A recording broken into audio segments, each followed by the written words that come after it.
Saudara-saudari yang terkasih dalam Tuhan, Shalom. Konsep satanik bergeser dari sesuatu yang mengerikan dan menyeramkan menjadi sesuatu yang menyenangkan dan menggiurkan. Pada satu kesempatan pertemuan besar di Pontianak Karismatik, bacaan ini dibacakan di awal dari pembukaan misa dan dibawakan oleh Uskup Bandung waktu itu.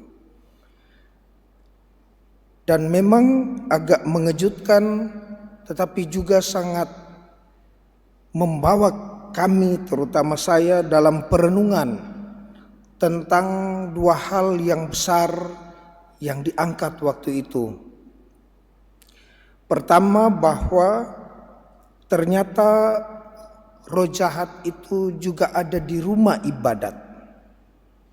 Uskup waktu itu mengangkat tentang hal ini.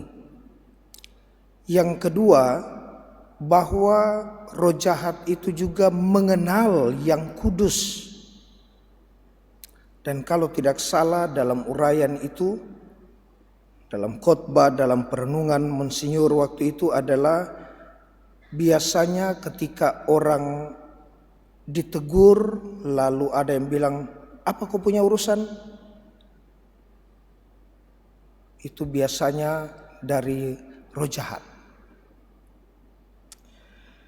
Hari ini kita mendengar dalam Injil bagaimana penyesat ini dalam konsep Yudaisme adalah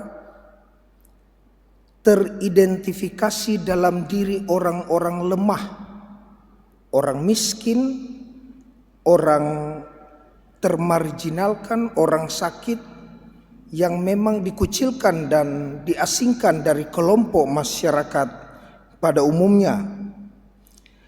Penyesat ini adalah perusak dan penghancur kehidupan dan kesejahteraan masyarakat. Perusak dan penghancur kehidupan makhluk, terutama manusia. Yesus ketika mengajar di rumah ibadat dan seorang yang kerasukan roh jahat ini mengenali dia, seolah-olah mau terjadi konfrontasi. Apa kau punya urusan? Tetapi ketika Yesus menghardik, diam, keluarlah daripadanya, maka roh jahat ini pun keluar tanpa menyakiti orang ini sedikit pun. Saudara-saudariku yang terkasih dalam Tuhan,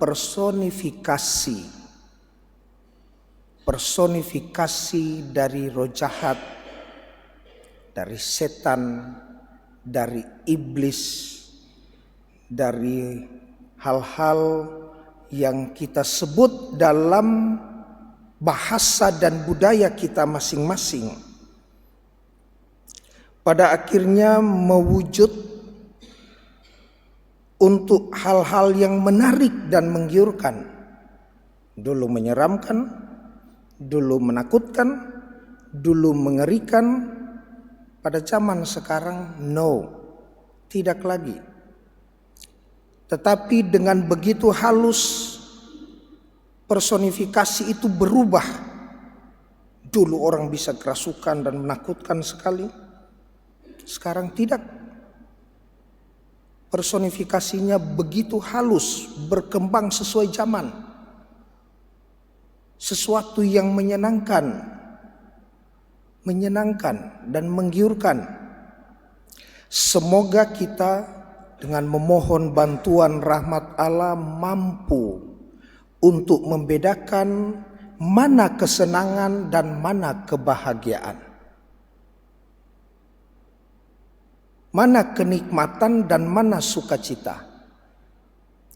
mampu membedakan mana penderitaan dan mana salib, sehingga juga kita mampu membedakan mana yang berasal dari Roh Tuhan, mana yang bukan.